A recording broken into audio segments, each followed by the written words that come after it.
This is the last time I'm ever gonna tell the story. I guess. I'm never telling the story again. I freaking swear. If you might be here because I instructed you to come to this video because I'm never telling it again. This is the last time I'm ever speaking of it. So if you ask about it, I might have said, oh my gosh, here's the link. Hi. How should I start? That was fine. Okay. Alright, so basically I've spent probably, let's just go a minimum, that was stupid, a minimum number of probably like, I don't know, maybe like 14 hours on this stupid editing, this stupid video I took last August of 2019. It is June 14th. There's a stop sign. Turn left on road. It is June 15th in 2020. So like, it was a hot second ago, okay? And I'm just like over it. Okay. 3.1 miles. Turn left on. And so I basically have been trying to, how do I tell this the fastest I can possibly tell it? It just like, it wasn't going good. Well, okay. So here's some clips from that. Extreme pain. So I thought it maxed out at 10. It doesn't. It's just a prank. It's just a little, oh my gosh, my cat. Hey. She's such a queenette. She's like bae, honestly. Like, she's such a bae. Booty. Yeah. I call her Booty because, like, you know, super fun, super cute, but like a little annoying. Yeah, that's what you are. Anyway, she knows it's her. And what? You went outside? Where was I? Me trying to be like a videographer. Oh, well, snap. Oh shit. Bye. Rolling around with my little cramp. Oh, and by little I mean absolutely humongous, but little on my mind because my top priority is life. I just made a fart noise with my hands and that just was exciting. Wow, I keep trying to make it better and it keeps turning me into a little... If I just evaporate, I feel like the sun from the Teletubbies. Hello? Woo! I'm gone. That's all you're getting. That's all you're getting of my 14 hours of freaking editing. Okay, update. I'm just gonna hold it because that's not gonna chill. Okay, so basically, all that to say, this is my wisdom teeth shitty story. So, yeah, I'm just gonna jump right into it. Okay, so on August 5th, 2018, something very traumatizing happened to me. And it's a little traumatizing to listen to. It's a little TMI. I'm gonna give you that. It's a lot too. It's a lot. But, this is just my life. This is my life in a nutshell. So, on August 2nd, I got my wisdom teeth out. So, that was a Thursday. August 5th was a Sunday. And it went chill, or whatever. Like, Ellie, I'm so jiggly. Oh, yeah. Okay, so it went, like, just fine and dandy. They gave me drugs to take the painkillers because, you know, gotta kill the pain, 'cause surgery in the mouth. And so I don't do drugs, so like it's like foreign to my body. And so actually that's not true. I do take at this point. I don't anymore, but at this point I did take antidepressants. So prescribed drugs, and I guess this is still prescribed drugs, but like not. Painkiller drugs. Anyway, we're moving on.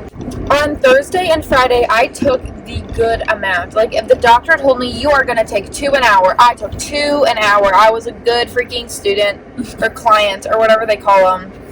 I was also, like, drugged. So, it was definitely my mommy. Like, I get no credit for practicing good medical behavior. But, Saturday, for whatever reason, it was just me and my dad. Ellie and my mom were gonzos. I don't know. My mom was at Cedar Point and Ellie was like, I don't know. Somehow it was just me and my dad. So Saturday I was like really feeling the pain. So I was like, Dad, like let me just pop the pills. And so so the doctor was like, yo, 2 an hour. But if it's really bad, you can take like 3 an hour. Or I don't know, I'm making up those numbers, but like whatever it was.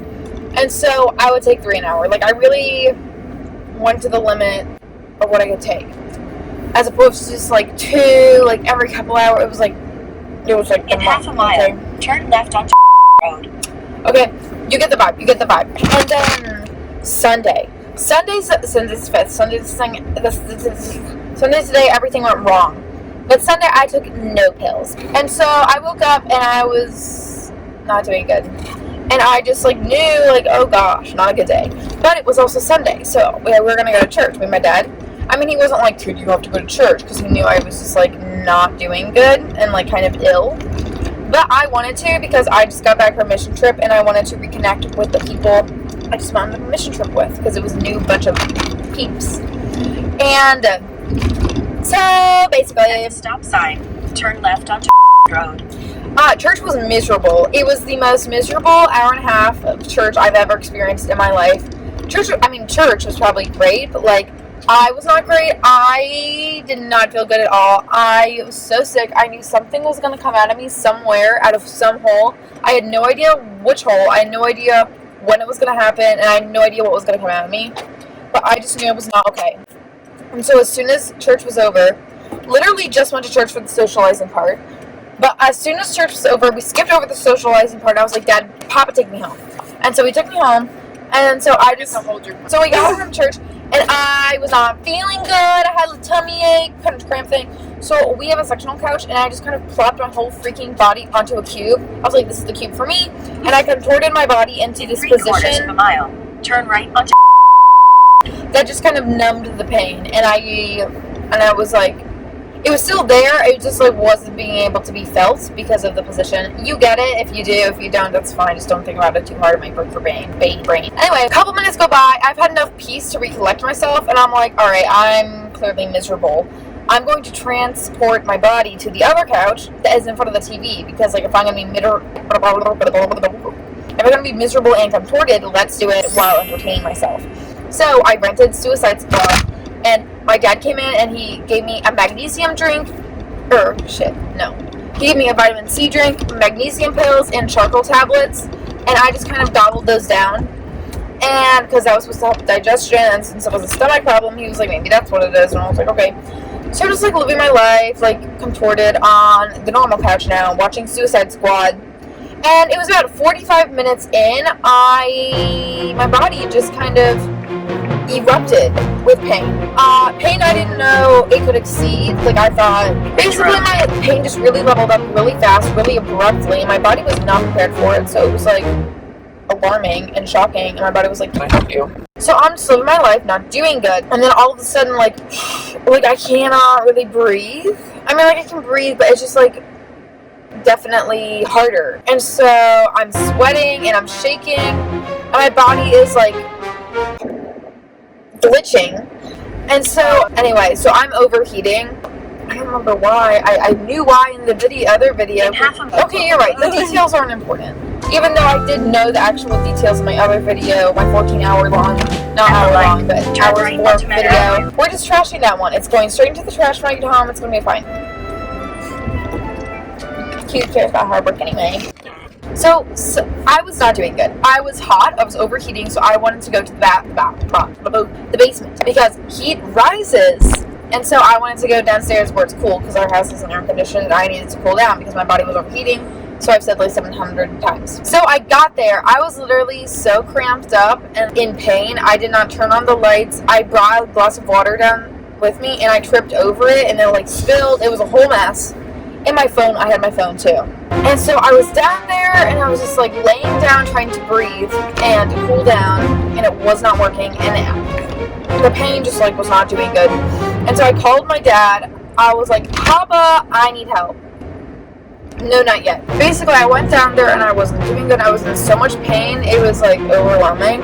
So I was praying. I was like, God, help me. I'm not doing good. I can't breathe. And it got to the point where I like literally couldn't breathe. Like it felt like somebody pulled all my lungs together like a bouquet of flowers. And it was like, so the pain was no longer like abdominal. It was like up in my chest. When you cannot breathe, your body, well, maybe not yours. My body completely shut down. It was, everything else was failing except for, because it was just working so hard to get a breath in. So I was shaking, I was sweating. I was like overheating. It was like someone took an alligator clip and just like there was a kink in my lungs, which is not healthy. I thought I was going to die because I was working so hard to get a breath in. I can't explain to you how hard it was to breathe. So I called my dad, like on my phone, because I couldn't really breathe enough to yell, let alone talk. I mean, I guess I did talk to his husband when he got there, but so he came downstairs and he's like, "What's up?" And I was like, "Dad, I'm not doing good." I was saying all these cries for help, all these bad words. I was like, "I'm gonna have to call 911." Like, Dad, I don't know what's wrong with me, and I'm pretty like high pain tolerance, but there's something about like when you don't know what's going on with your body, when fear interacts with pain, it makes the experience so much worse. And especially when it's inflicting on something like breathing, like a needed aspect of basic survival. It was very scary, and I didn't know what was going on. I just knew like everything was failing, and getting a breath in wasn't coming any easier. And so I've never been in this much pain in my life.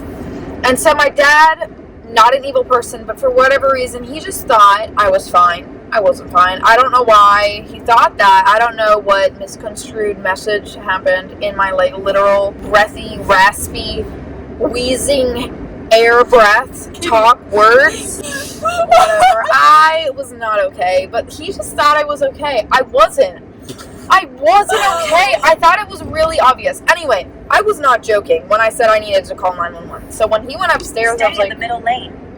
Okay, Papa, I see you.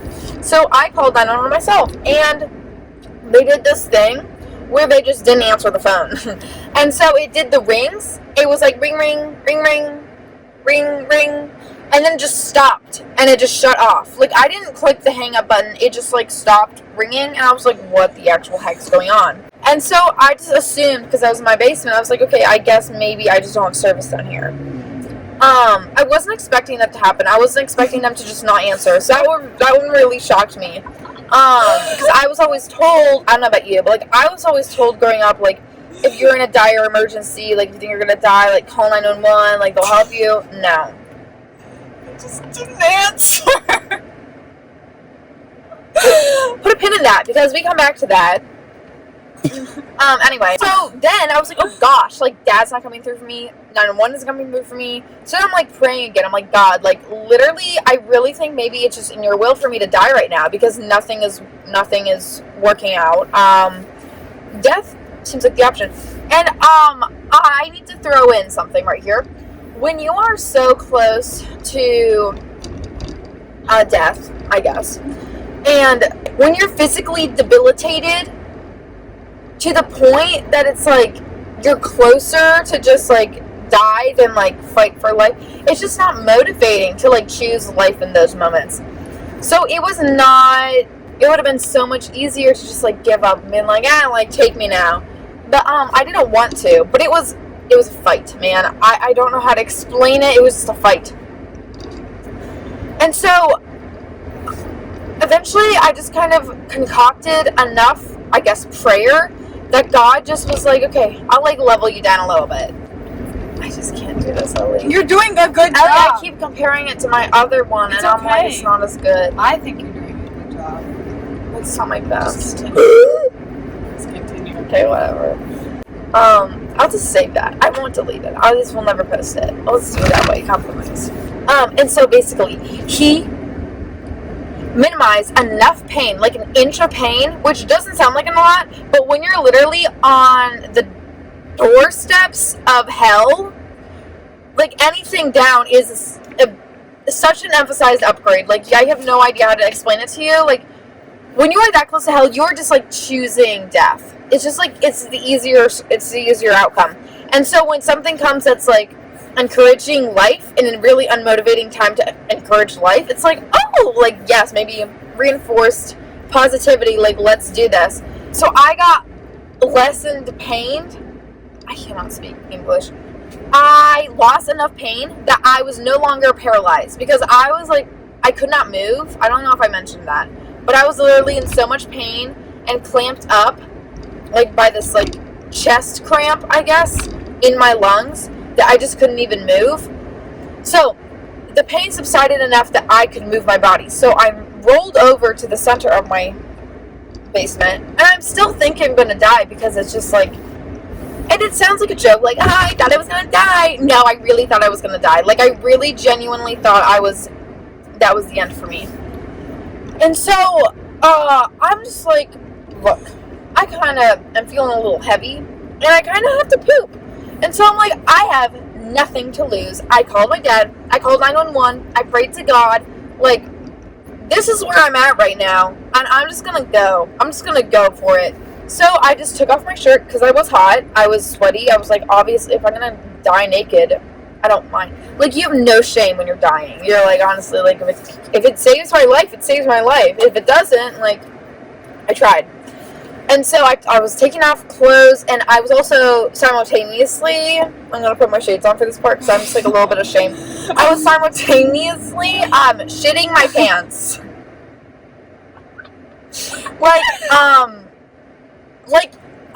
In a really exotic format. I don't really want to get into it, but it just wasn't healthy.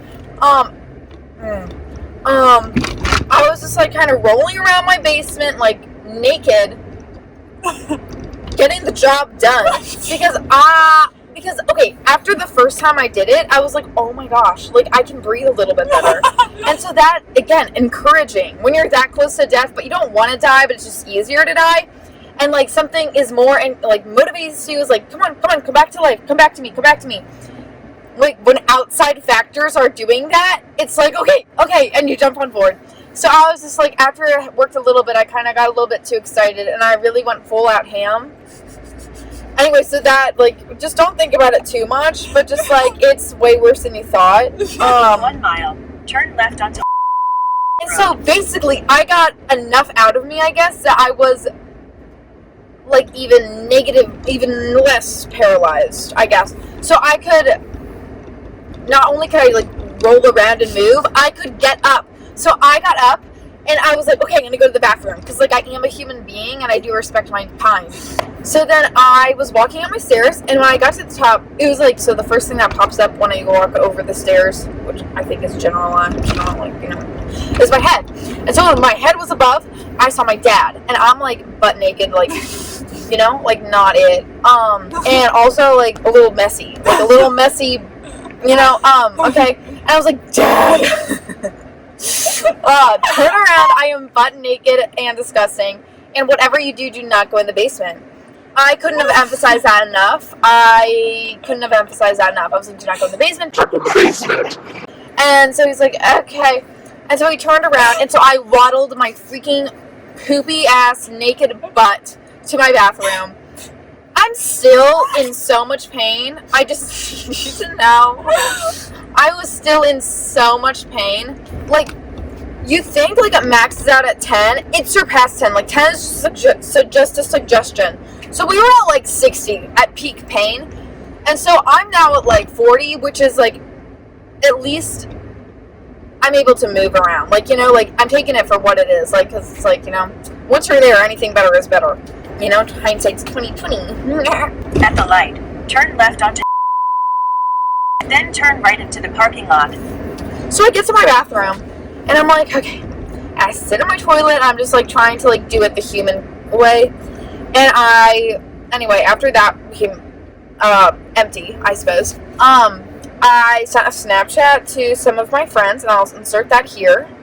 Hi everybody, right now I'm on my potty pooping as well as sitting naked to try to air out because I am sweating in all of my crevices as well as bleeding in some of them. There's a lot of things going on, so I'm just one hot potato. Okay, and then I'm still in so much pain, and I cannot emphasize that enough. I was in still so much pain, and so I flopped my body onto my bathroom floor, still naked, like, still not doing good. But, like, you know, reinvented, like, concept of the potential of life. So, I send a video diary, but I send it into my church group chat. I'm like, friends. Well, I'll just play it for you right now. So here's that video diary. Hi guys, please pray for me because I've never been in as much pain as I am in right now. My stomach, like, I don't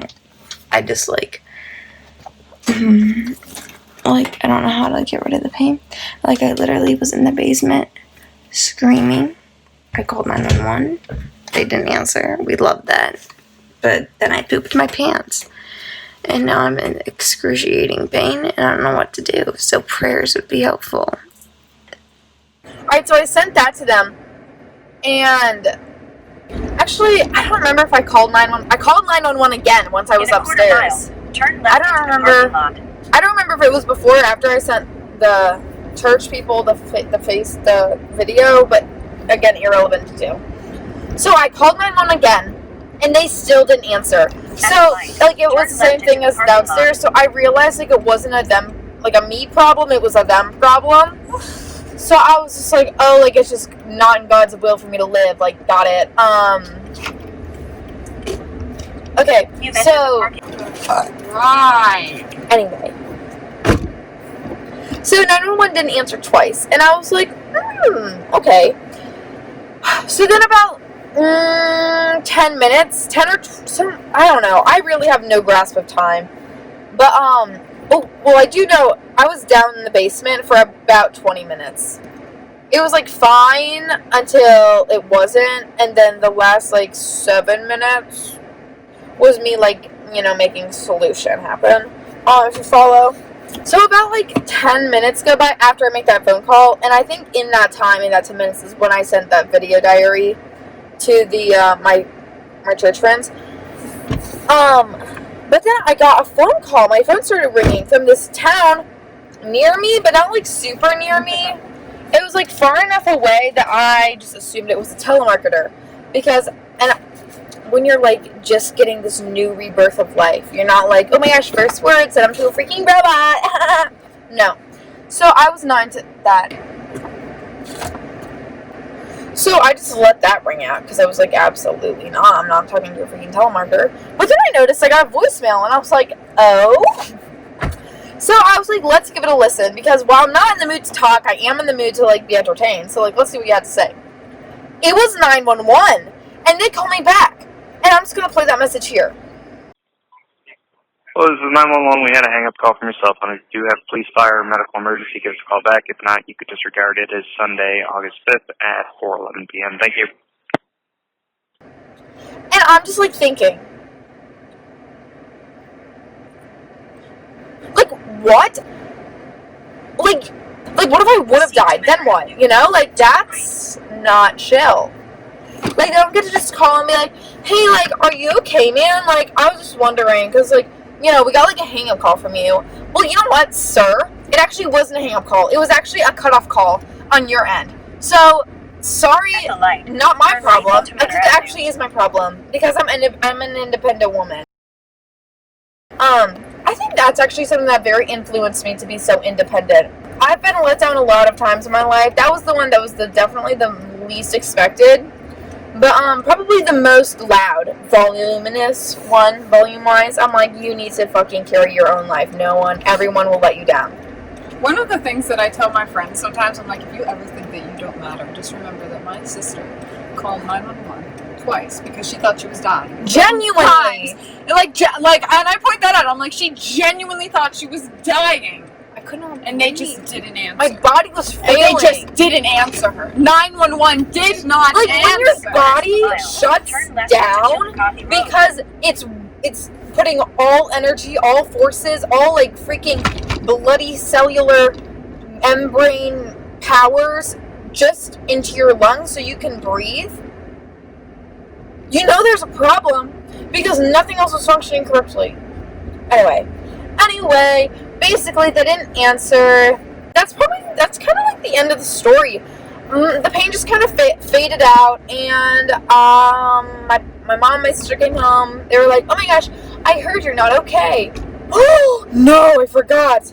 So, sometime when I was back there, before I called 911, my dad came to the door, and he was like, hey, Katie, and I was like, yeah. And he was like, so I went downstairs, and I was like, no! Like, I thought I made myself so clear. Do not go to the basement.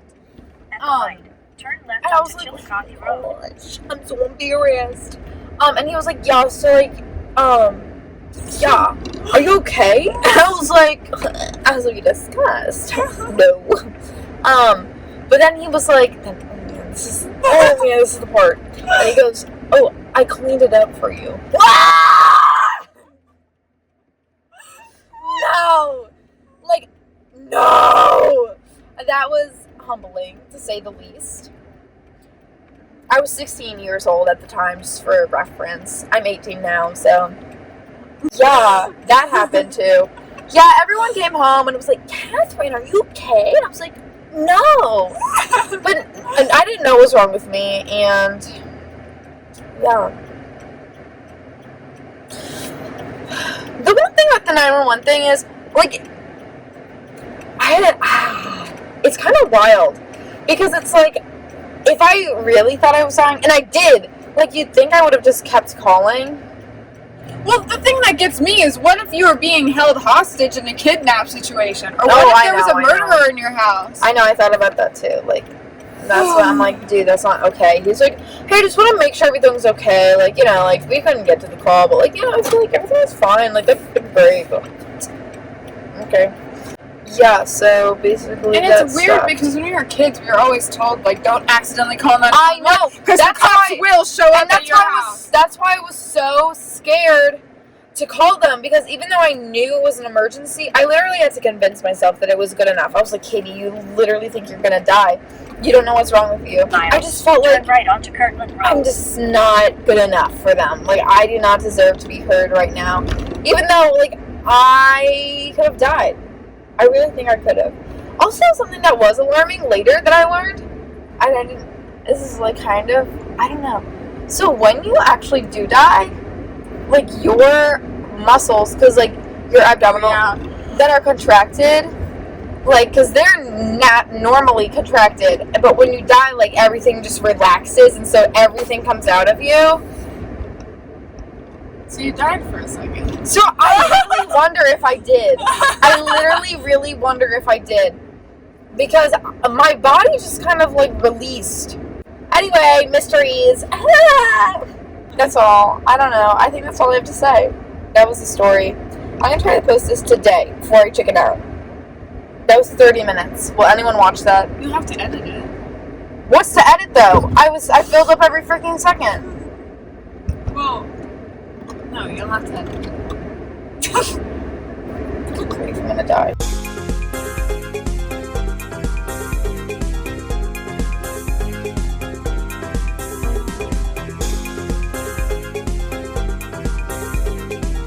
I look like a freaking buff burrito.